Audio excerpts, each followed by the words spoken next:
Petite visite tropique marché. On y va?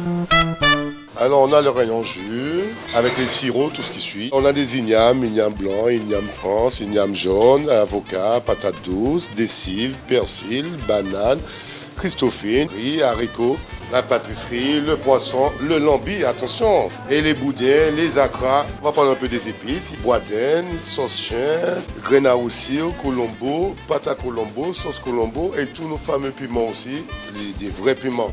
Pitié. Chez Tropique Marché, on vous attend, on vous accueille, on est ouvert. Tout est là chez Tropique Marché. C'est bien des autres. Venez qu'à Tropique Marché. On vous attend. Guadeloupe, actualité. Et après une longue accalmie, la tension est de nouveau palpable au CHU de Pointe-à-Pitre. Tôt ce matin, des barrages de flammes ont été érigés. On fait le point avec Gabi Clavier. Le matin, là, nous prenons chemin là, nous prenons la rue là.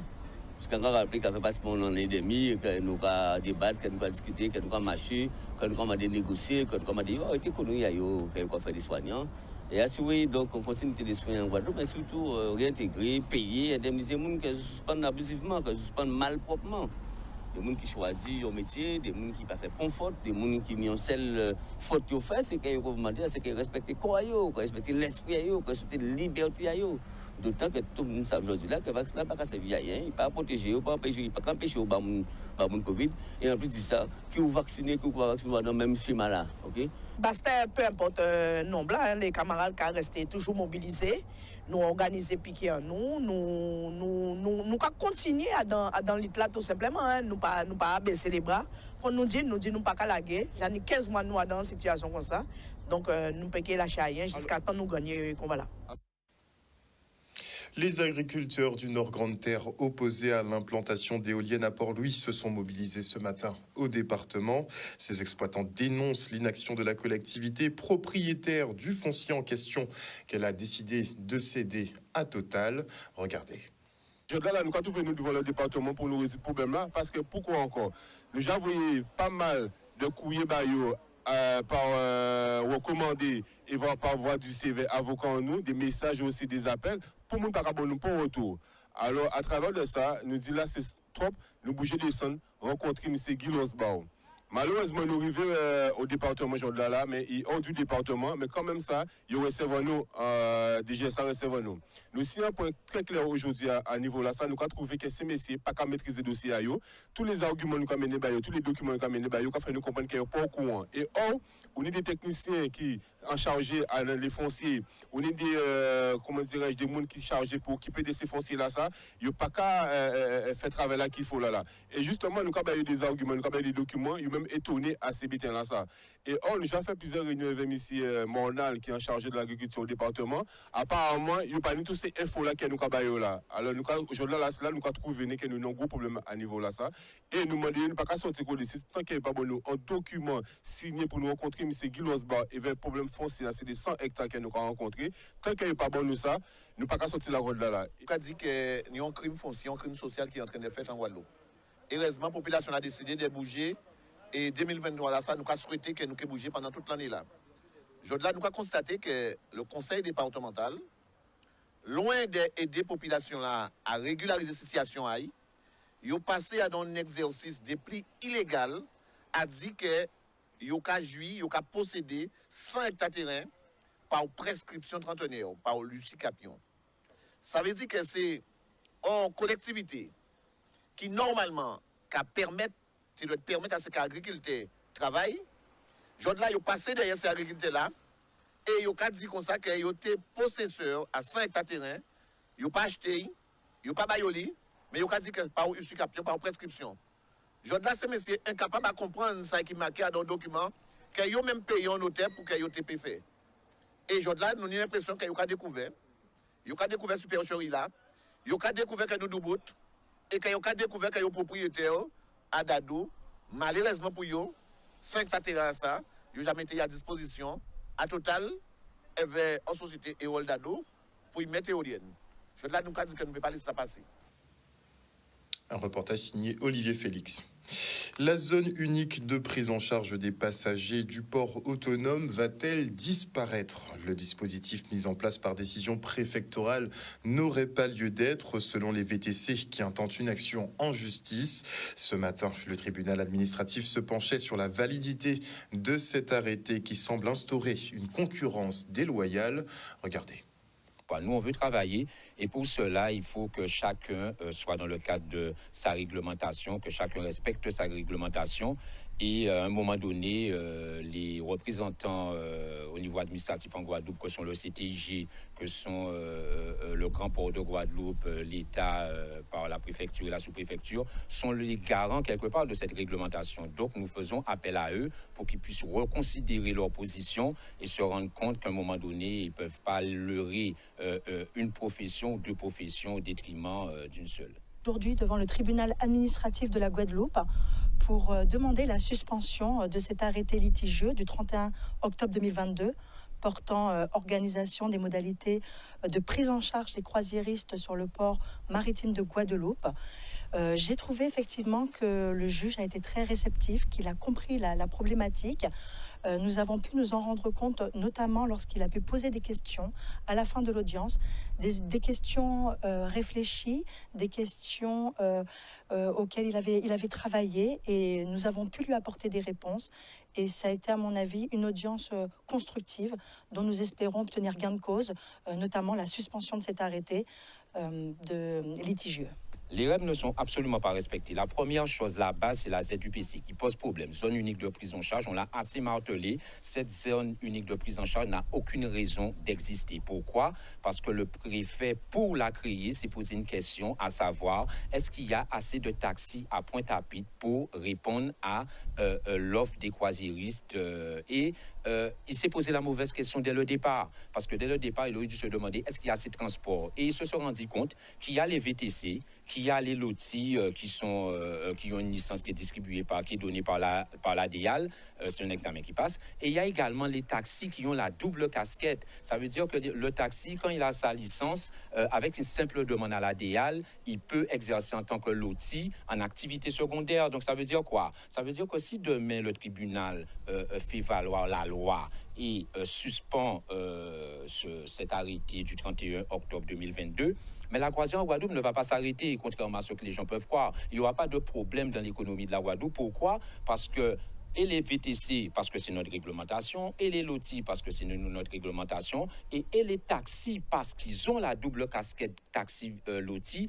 on pourra tous travailler sur le port, sous le signe de la réservation. Et si on nous dit que nous, on peut travailler sous la réservation, sous le port, c'est que tout le monde le peut. Donc, arrêtons cette mascarade, arrêtons de favoriser, comme on dit chez nous, des habillés Pierre pour habiller Paul, et redevenons des gens responsables.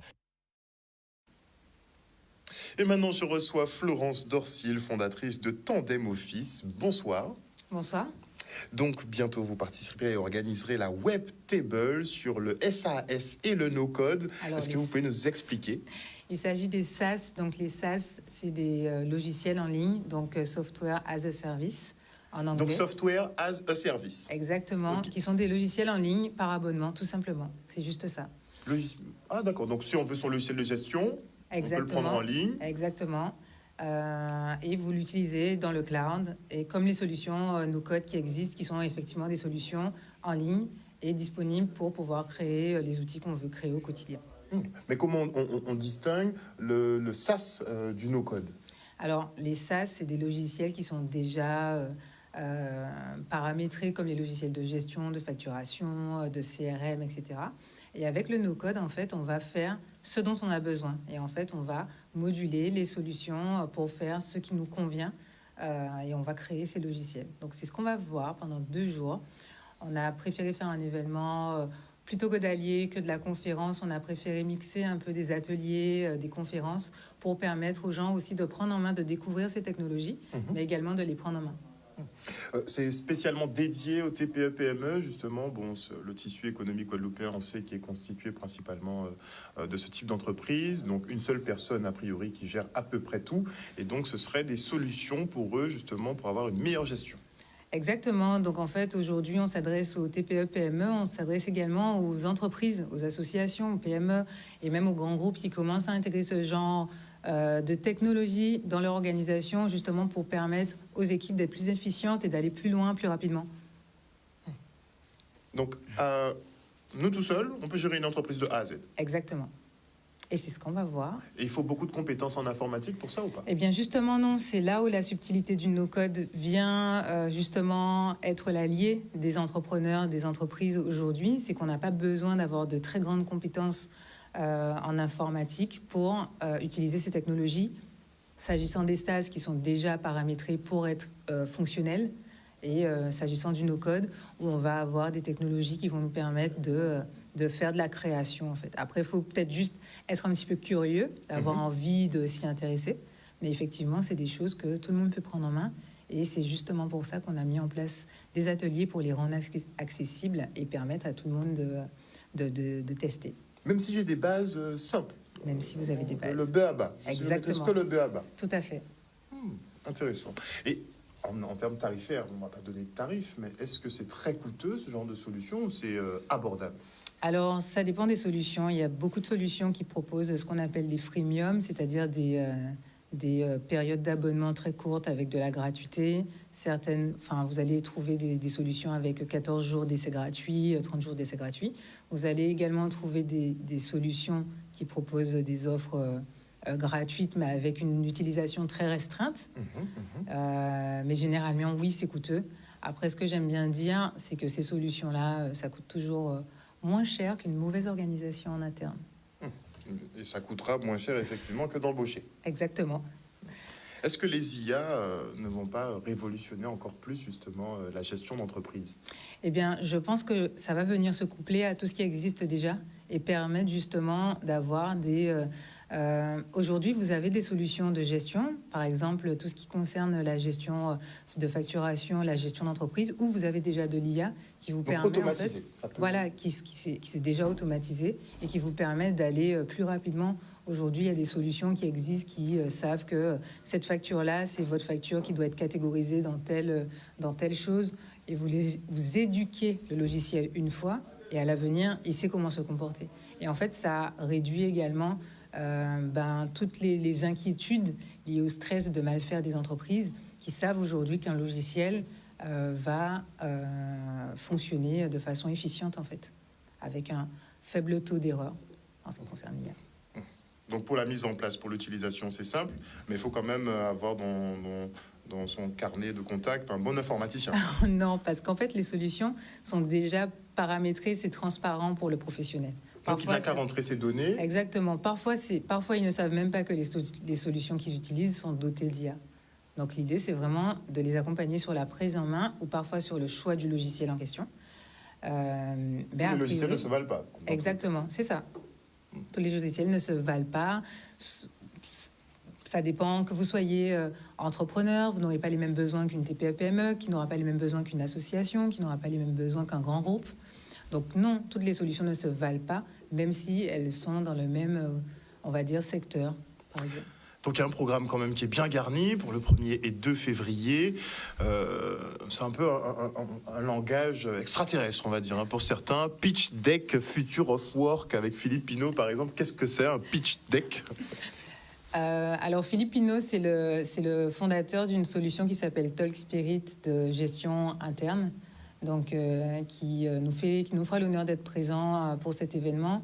Et il va parler du futur du travail, donc Future of Work, futur du travail, et parler de cette de ce nouveau mode de fonctionnement qu'on a, notamment de collaboration interne, de télétravail, de culture d'entreprise, de partage de documents, etc. Et je pense que ça va être vraiment génial. On a essayé de proposer plusieurs dates, plusieurs ateliers pour contenter un peu tout le monde. Et on a essayé d'un peu mixer un certain nombre de choses pour que chacun puisse y trouver son compte et puisse piocher dans le programme ce qui l'intéresse et qu'il puisse venir. Alors, tous les ateliers seront gratuits et disponibles. Alors, il y aura une partie en physique, une autre partie qui sera en ligne, mais il faudra effectivement s'inscrire pour tous les ateliers. Inscription obligatoire, on précise. Hein. Oui, inscription obligatoire. Merci beaucoup en tout cas d'être Merci venu sur beaucoup. ce plateau pour nous parler de cette web table, hein, Web faut parler, table. web table, ouais, il faut qu'on s'anglicise un petit peu sur le SaaS donc et le no-code, la révolution des TPE, PME, donc des solutions pour les chefs d'entreprise qui souvent sont seuls à devoir tout gérer. Et bien l'informatique, et bien maintenant met son grain de sel là-dedans et donne des gestions automatisées. Franchement, j'ai eu l'occasion de présenter certaines solutions. Franchement, ça fait peur. C'est super efficace. Eh Ouais, ben, ça fait vraiment j'espère peur. qu'on vous verra, Harold, pendant les 2 jours à la Web Table pour justement vous puissiez vous évacuer toutes vos peurs. Mais mes peurs, en fait, c'est plus dans le remplacement de l'humain. Comme j'aime à dire, en fait, on est obsolète. On est obsolète ou pas? Non, je ne suis pas d'accord. Je pense que l'humain ne sera pas remplacé. Je pense qu'on fera d'autres choses, qu'on pourra déléguer un maximum de choses aux IA, aux outils, pour faire des choses qui sont chronophages et redondantes, et que nous, on pourra se concentrer sur notre cœur d'activité, nos passions et nos métiers. Donc, au lieu de se retrouver à classer des factures, il vaut mieux que la machine le fasse le tri. Exactement. Et vous pourrez vous concentrer à présenter d'autres émissions encore plus intéressantes sur Canal 10, par exemple. Merci beaucoup, en Je vous tout en cas, prie. d'être venu sur ce plateau ce soir. Rendez-vous donc les 1er et 2 février pour la Web Table. Ça se passe où? Alors, le programme est en ligne, donc sur le site internet lawebtable.com. On aura des ateliers à The Box Caraïbes qui nous fait l'honneur de nous recevoir. On aura également des ateliers au village Baïséa, donc au Crédit Agricole à Petit-Pérou. Et on aura également des ateliers... non, c'est essentiellement ces 2, voilà. Sur les 2 sites. Exactement, sur les 2 sites. Merci beaucoup. Merci encore. Et on fait le point maintenant sur la situation du syndicat de gestion de l'eau de Guadeloupe. Le président Francisque se veut rassurant pour cette nouvelle année. Bon, il n'est pas naïf, mais bon, il essaie quand même de garder espoir. Regardez.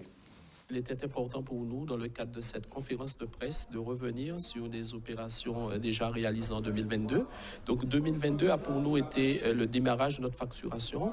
2022 a été pour nous la poursuite des opérations, notamment de recherche de fuite, avec nos partenaires, que sont la région et le département, avec une implication totale de ces 2 collectivités à nos côtés.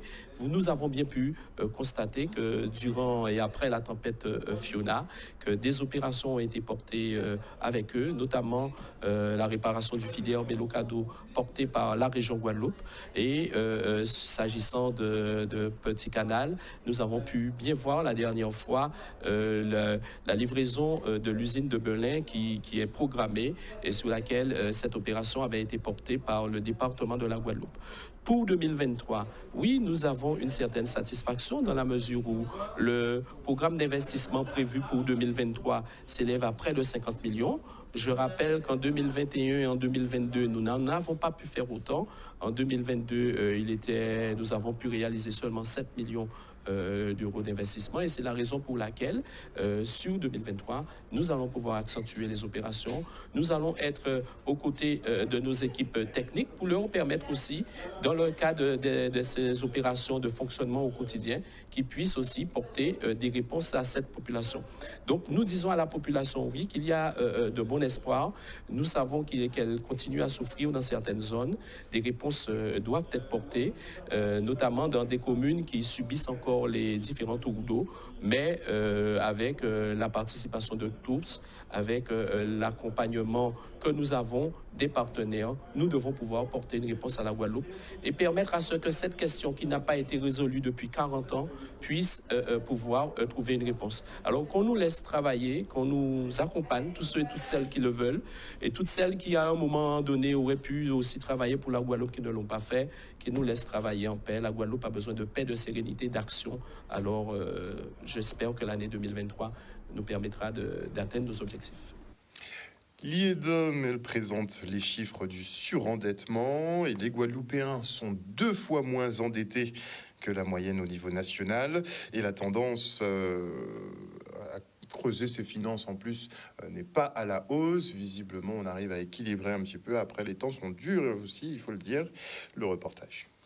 Nous venons de réaliser une étude sur le surendettement en 2021, où effectivement on observe une diminution du nombre de dossiers de surendettement sur une année par rapport à 2020, mais qui sont 2020-2021, il faut bien noter que ce sont des années exceptionnelles pendant lesquelles le surendettement a plutôt diminué. En nombre de dossiers, traditionnellement, les DOM nous avons beaucoup moins de dossiers de surendettement par rapport à la population. Nous avons 2 fois moins de dossiers par rapport à la population qu'en métropole.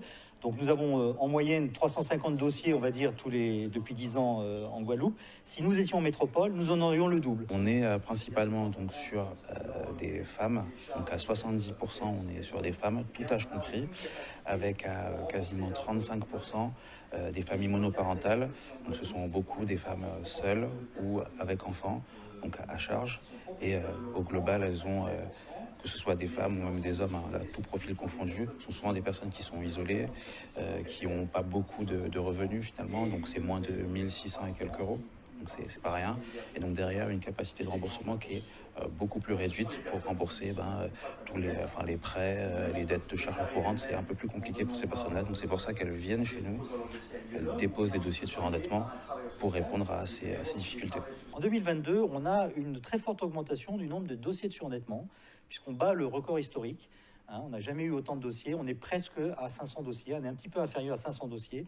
Et on est en augmentation de 30% par rapport à 2021. C'est contenu quand même. Ça a l'air beaucoup comme ça le chiffre, mais c'est quand même relativement contenu. On reste sur un chiffre record de dépôt de dossiers. On étudiera, nous, par la suite, dans les semaines à venir, en détail, en fait, l'évolution de l'endettement. Mais on est quand même sur une tendance à la hausse. Voilà. On est le seul département français à avoir une telle augmentation. On a une augmentation aussi en Martinique, mais beaucoup plus faible, alors qu'en métropole, on a une baisse encore du nombre de dossiers de surendettement en 2022. Et donc, on est vraiment une situation particulière, mais qu'on peut expliquer par le fait qu'il y a un retour, un rattrapage aussi par rapport aux 2 dernières années où il y avait moins de dossiers. Eh bien, les gens ont pu de nouveau accéder plus facilement à nos locaux, déposer des dossiers, puis ils ont consommé, et donc ça s'est retrouvé dans leur chiffre. On a une autre piste aussi pour l'augmentation du nombre de dossiers de surendettement. Ce serait peut-être la suspension depuis plus d'1 an maintenant d'un millier de personnes, que ce soit des personnels de santé, des sapeurs-pompiers ou encore d'autres professions libérales, puisqu'ils n'ont plus rien. Ils sont privés de revenus, ils n'ont pas droit au chômage. Donc forcément, à un moment donné, il faut trouver des solutions et ça s'appelle l'endettement.